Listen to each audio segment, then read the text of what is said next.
historic. The ABC News presidential debate.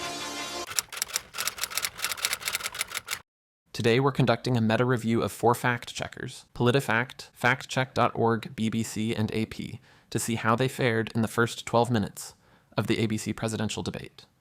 For those of you who appreciate some extra context, we've included the full first 12 minutes of the debate. But if you want to skip straight to the facts, you can use the chapter markers to do that. Which claims did the fact-checkers check? Which claims did they miss? Did they agree? And did they get it right? By watching the source material, the debate, reviewing the fact-checkers' verdicts, and doing some meta-analysis, we hope to get us all a little closer to the truth. Let's dive into the debate and see how our fact-checkers did. So let's now welcome the candidates to the stage, Vice President Kamala Harris and President Donald Trump.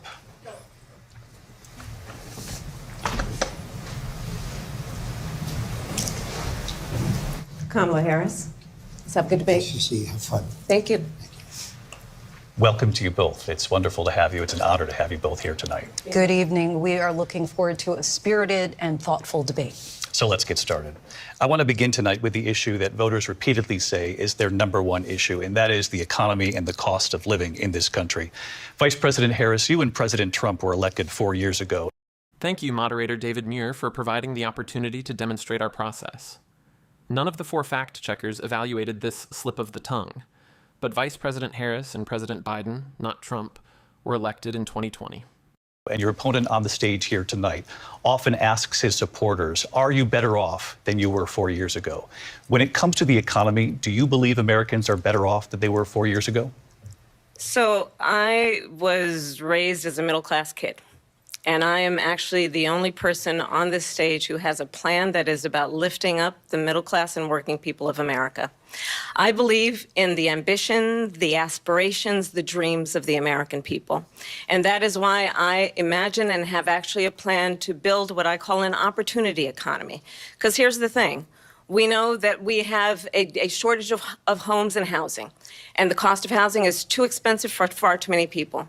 We know that young families need support to raise their children, and I intend on extending a tax cut for those families of $6,000, which is the largest child tax credit that we have given in a long time, so that those young families can afford to buy a crib, buy a car seat, buy clothes for their children. My passion, one of them, is small businesses. My mother raised my sister and me, but there was a woman who helped raise us. We call her our second mother. She was a small business owner. I love our small businesses. My plan is to give a $50,000 tax deduction to start up small businesses, knowing they are part of the backbone of America's economy. My opponent, on the other hand, his plan is to do what he has done before, which is to provide a tax cut for billionaires and big corporations, which will result in $5 trillion to America's deficit. My opponent has a plan that I call the Trump's sales tax, which would be a 20% tax on everyday goods that you rely on to get through the month. Economists have said that Trump sales tax would actually result for middle-class families in about $4,000 more a year. PolitiFact rates this claim as half true. Although tariffs are imposed separately from the tax system, consumers would feel their impact much the same way as taxes. However, the specific dollar impact on consumers varies. 2 estimates support Harris's $4,000 figure. 2 show a smaller, though still significant impact, missed by factcheck.org, BBC, AP. Because of his policies and his ideas about what should be the backs of middle-class people paying for tax cuts for billionaires. President Trump, I'll give you 2 minutes. First of all, I have no sales tax. That's an incorrect statement. She knows that. We're doing tariffs on other countries. Other countries are going to finally, after 75 years, pay us back for all that we've done for the world. And the tariff will be substantial in some cases. I took in billions and billions of dollars, as you know, from China. In fact, they never took the tariff off because there was so much money they can't. It would totally destroy everything that they've set out to do. They're taking in billions of dollars from China and other places. They've left the tariffs on. The Trump administration did impose tariffs on goods from China, and the Biden administration has kept many of these tariffs in place. While the tariffs did generate revenue for the U.S. government, they also increased costs for U.S. consumers and businesses, missed by PolitiFact. factcheck.org, BBC, and AP. When I had it, I had tariffs, and yet I had no inflation. Factcheck.org says this is misleading. Under Trump, the consumer price index rose by an average of 1.9% annually, missed by PolitiFact, BBC, AP. Look, we've had a terrible economy because inflation which is really known as a country buster. It breaks up countries. We have inflation like very few people have ever seen before, probably the worst in our nation's history. PolitiFact and BBC both rate this claim as false. The highest year-over-year inflation rate on Biden's watch was around 9% in summer 2022. That was the highest in about 40 years. However, the highest sustained year-over-year U.S. inflation rates were recorded in the 1970s and early 1980s, when the price increase ranged from 12% to 15%, missed by factcheck.org and AP. We were at 21%, but that's being generous because many things are 50, 60, 70, and 80% higher than they were just a few years ago. This has been a disaster for people, for the middle class, but for every class. On top of that, we have millions of people pouring into our country from prisons and jails, from mental institutions and insane asylums, and they're coming in and they're taking jobs that are occupied right now by African Americans and Hispanics, and also unions.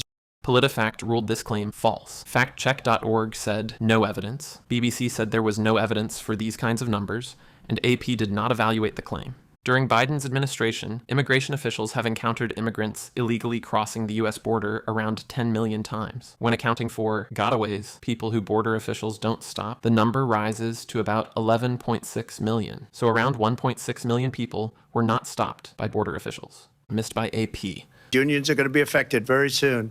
And you see what's happening. You see what's happening with towns throughout the United States. You look at Springfield, Ohio. You look at Aurora in Colorado. They are taking over the towns. They're taking over buildings. They're going in violently. These are the people that Xi and Biden led into our country, and they're destroying our country. They're dangerous. They're at the highest level of criminality, and we have to get them out. We have to get them out fast. I created one of the greatest economies in the history of our country. I'll do it again and even better. We are going to get to immigration and border security during this debate, but I would like to let Vice President Harris respond on the economy here.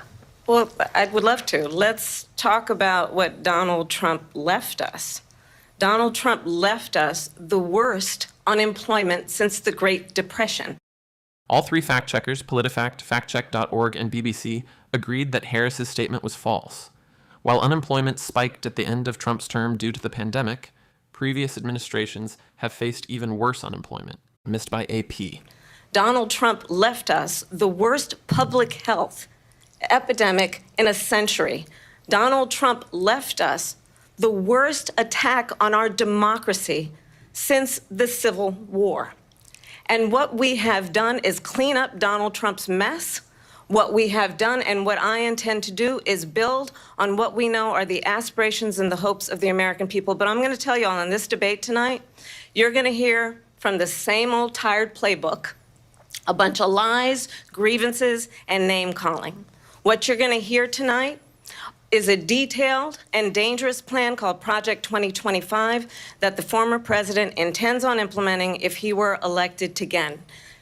I believe very strongly that the American people want a president who understands the importance of bringing us together, knowing we have so much more in common than what separates us. And I pledge to you to be a president for all Americans. President Trump will give you a minute here to respond. Number one, I have nothing to do, as you know, and as she knows better than anyone, I have nothing to do with Project 2025. That's out there. I haven't read it. I don't want to read it purposely. I'm not going to read it. This was a group of people that got together. They came up with some ideas, I guess some good, some bad. But it makes no difference. I have nothing to do. Everybody knows I'm an open book. Everybody knows what I'm going to do. Cut taxes very substantially and create a great economy like I did before. We had the greatest economy. We got hit with a pandemic.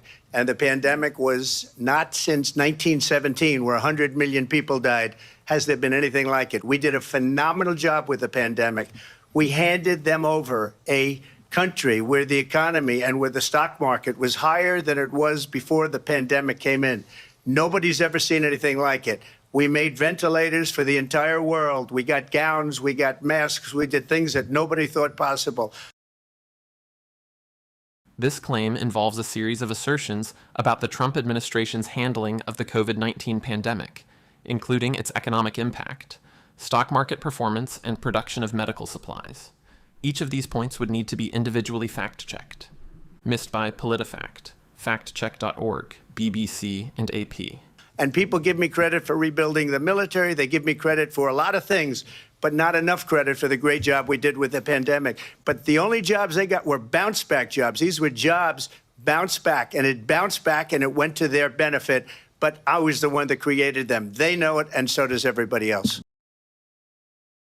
Trump is taking credit for the economic recovery following the COVID-19 pandemic, arguing that the jobs created were bounce-back jobs, resulting from his policies. This claim would require a deeper analysis of the economic factors contributing to the recovery and whether it can be directly attributed to Trump's policies. Missed by PolitiFact, factcheck.org, BBC, and AP. Vice President Harris, I'll let you respond.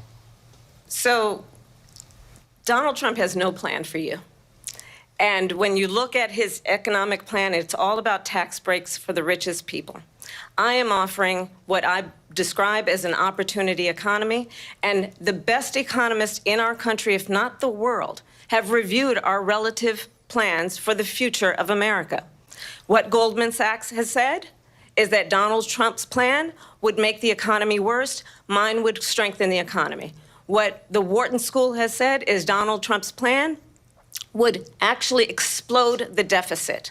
16 Nobel Laureats have described his economic plan as something that would increase inflation and by the middle of next year would invite a recession.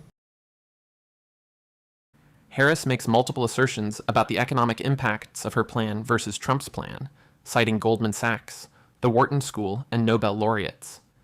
Each of these claims would need to be individually fact-checked by verifying the sources and the context of their statements. Missed by PolitiFact, factcheck.org, BBC, and AP. You just have to look at where we are and where we stand on the issues. And I'd invite you to know that Donald Trump actually has no plan for you because he is more interested in defending himself than he is in looking out for you. That's just a soundbite. They gave her that to say. Look, I went to the Wharton School of Finance, and many of those professors, the top professors, think my plan is a brilliant plan. The most consequential moment of this campaign, Kamala Harris. Together, we will chart a new way forward. Donald Trump. We will soon be a great nation again. Face to face, historic.